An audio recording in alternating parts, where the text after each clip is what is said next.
మాజీ మంత్రి టీడీపీ నేత సోమిరెడ్డి చంద్రమోహన్ రెడ్డి మంగళగిరిలో మీడియాతో మాట్లాడుతున్నప్పుడు లైవ్ చూద్దాం. దాటిపోయినాయి. ఎగ్జిట్ పోల్ సేమ్ డే చెప్తావా? Is it not violation of election code? ఎన్నికల కోడ్ వైలేషన్ కాదా?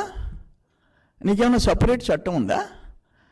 ఆయనకి నాకు ఛానల్స్ లేవు, డబ్బులు లేవు, ఇవన్నీ నీ ఛానల్స్ కదా? షాడో సాక్షి షాడో ఛానల్స్ కాదా? ఎవరికి తెలియదు అది? నువ్వు అది పేమెంటా లేకపోతే ప్రేమలు లేవు, పేమెంటే కదా. ఎన్ని వేల కోట్లు తగలబెట్టారు మీరు ఇక్కడి నుంచి ఢిల్లీ ఛానల్స్ దాకా. ఎవరికి తెలియదు జగన్మోహన్ రెడ్డి సంగతి? అల్టిమేట్గా నేనేమంటానంటే, ఇప్పుడు ఆడ దాడులు జరుగుతుంటే, దుర్మార్గంగా దాడులు జరుగుతుంటే మీరు వచ్చి దాడులు ప్రతి దాడులు ఒకరి మీద ఒకరు అని మాట్లాడతారా? అంటే ఇప్పుడు జూన్ 4 తర్వాత గాంధీ మహాత్ములు ఉన్నారా? మీరు ఒక చెంప మీద కొడితే రెండో చెంప మీద కొట్టండి అని చెప్పేదానికి ఇక్కడ నాకు చూసామా ఇటువంటి పరిస్థితి? ఇది యూత్ ఏముంది, ఆడోళ్ళు, వాళ్ళ తల్లులు, పెన్షనర్సు.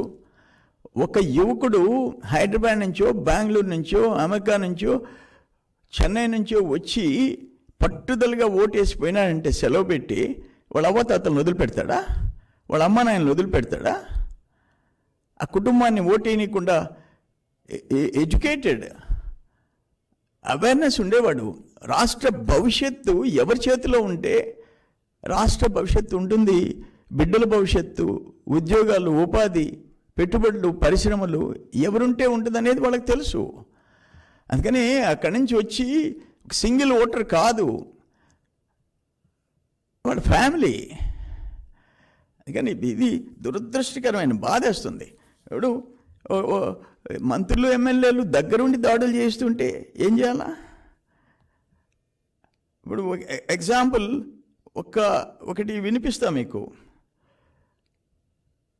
ఆయన గ్రేట్ అగ్రికల్చర్ మినిస్టర్. కొంతమంది తెలిసి తెలియక ఎగిరి పడుతున్నారు. 20 రోజుల తర్వాత మిమ్మల్ని దేవుడు కూడా కాపాడలేడనేటువంటి మంచిగా ఉంటే ఎంత మంచిగా ఉంటారో మీరు ఒకవేళ ఏదన్నా ముచ్చట పడుతున్నారేమో.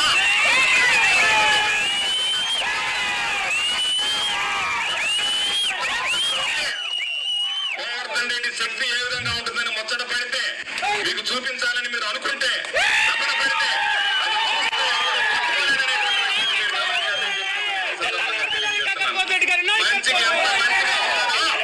చెడు తిరిగితే నేను ఏడడం మొదలు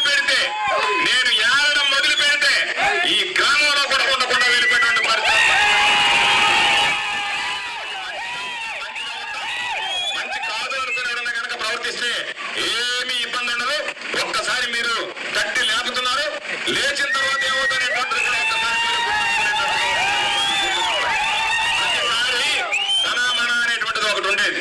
ఎవరో ఒకరు తీసుకొచ్చి చెప్పేవాళ్ళు, పానీలు అనుకునేటువంటి వాడిని. ఈసారి నేను అనుకుంటున్నా, ఒక్కసారి పాప ఎవరైతే ఎగిరెగిరి పడుతున్నారో వాళ్ళని ఒక్కసారి పట్టి